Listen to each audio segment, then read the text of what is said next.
প্রথম টি-20-তে বাংলাদেশের একাদশ কেমন হবে সেটা নিয়ে একটা ভিডিও করেছি। সেই ভিডিওর কমেন্টসে অনেকেই বলেছেন যে ভারতের একাদশটা কেমন হবে সেটা নিয়েও একটা ভিডিও করেন। সো আমার কাছে মনে হলো যে এটা ইন্টারেস্টিং। ভারত এইটা যে তাদের টি-20 বিশ্বকাপের শিরোপা জয়ের পরে প্রথম সিরিজ নতুন চক্রের পথ চলা শুরু হচ্ছে, ব্যাপারটা তেমন নয়। ভারতের আগেই দুইটা সিরিজ খেলেছে, জিম্বাবুয়ের বিপক্ষে, শ্রীলঙ্কার বিপক্ষে, কিন্তু তারপরেও যখন আপনি 2026 বিশ্বকাপ মাথায় রাখবেন, 2026 বিশ্বকাপের ভারতের শিরোপা ধরে রাখার হিসাবটা করবেন, তখন বেশ কিছু প্রশ্নের উত্তর কিন্তু তারা এখনো পায়নি, মেলেনি, মেলার কথাও না এত আর্লি। কিন্তু এই সিরিজটার দিকে খুব করেই চোখ থাকবে ভারতীয় সিলেকশন প্যানেলের, এবং যারা সুযোগ পেয়েছেন তারাও তাদের অপরচুনিটিতে আসলে গ্র্যাব করতেই চাইবেন। সো গোয়ালিয়রে বাংলাদেশের বিপক্ষে প্রথম টি-20 ম্যাচে শেষ পর্যন্ত গিয়ে ভারতের একাদশটা কেমন হতে পারে, এবং আমি যে বলছি যে ভারতের অনেকগুলো প্রশ্নের উত্তর মেলার বাকি, সেগুলোই আসলে কি কি একাদশটা বলতে বলতেই সেই আলোচনাটাও আসলে করছি।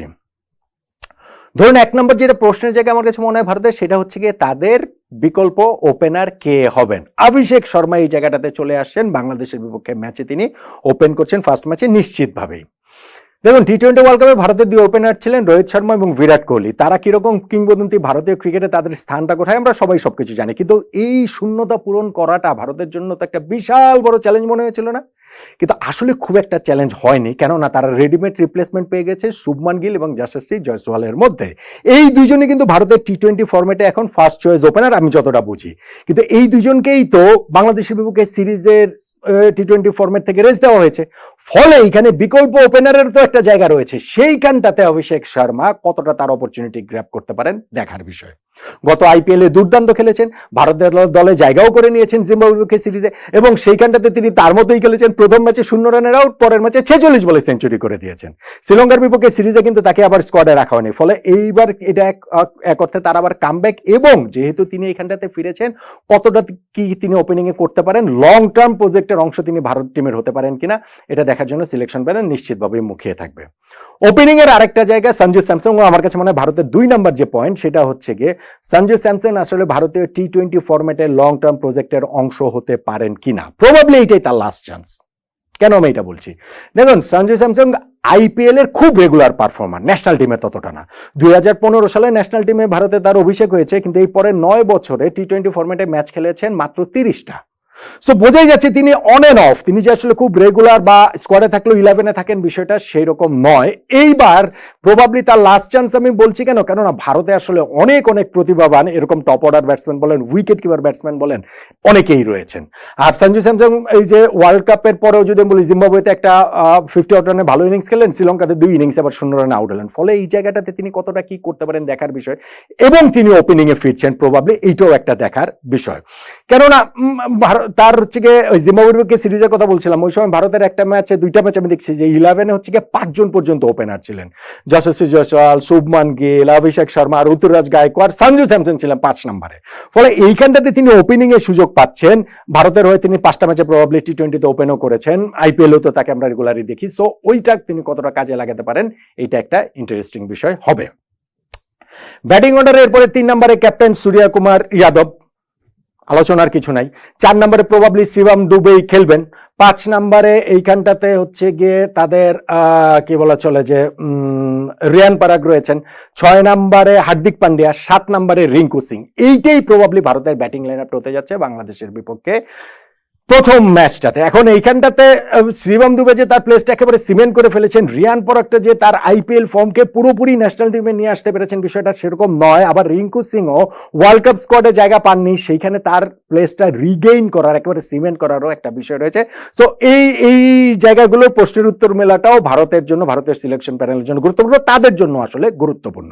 কিন্তু তার চেয়ে বেশি গুরুত্বপূর্ণ আমার কাছে মনে হয় আরেকটা পয়েন্ট, যেটা আমি নাম্বার 3 বলতে পারি, সেটা হচ্ছে গিয়ে রবীন্দ্র জাদেজার রিপ্লেসমেন্টকে। রবীন্দ্র জাদেজা তো টি-20 ওয়ার্ল্ড কাপের পর অবসর নিয়েছেন, এবং এইরকম একজন অলরাউন্ডার, স্পিনিং অলরাউন্ডার ভারত আসলে কাকে পাবে, কে রয়েছেন? রেডিমেড কি তাদের হচ্ছে কি অপশন রয়েছে? একেবারে লাইক টু লাইক রিপ্লেসমেন্ট নাই, একেবারে রেডিমেড অপশন আছে বলে আমার কাছে মনে হয় না, যেটা আমি ওপেনিং এর ক্ষেত্রে বলতে বলেছিলাম।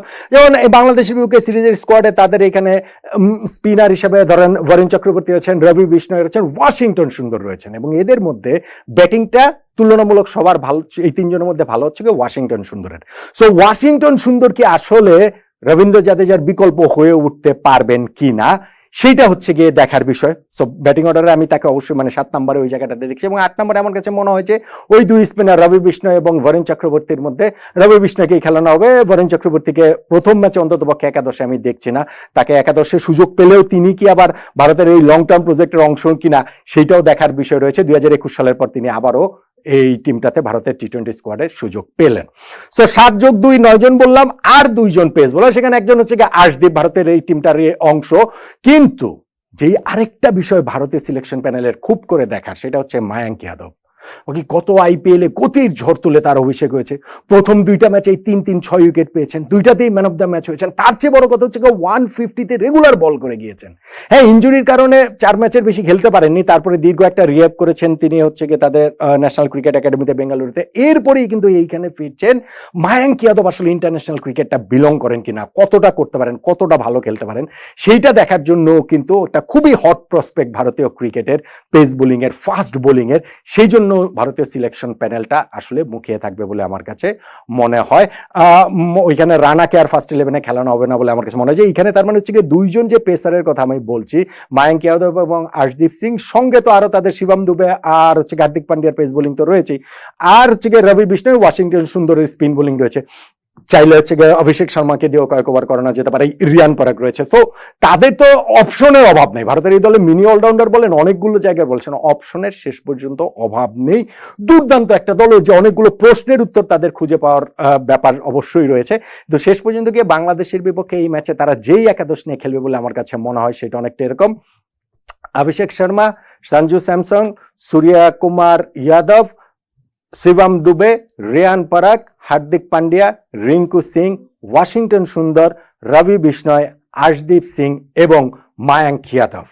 এটাই কি ভারতের সম্ভাব্য সেরা একাদশ প্রথম টি-20 বিবেচনায়? এবং যে প্রশ্নগুলোর কথা আমি বলছি, সেই প্রশ্নগুলোর উত্তর পাওয়ার ক্ষেত্রে এই একাদশটা কি তাদের আসলে কতটা কাজে লাগবে বলে মনে হয় আপনার? জানাবেন মতামতটা।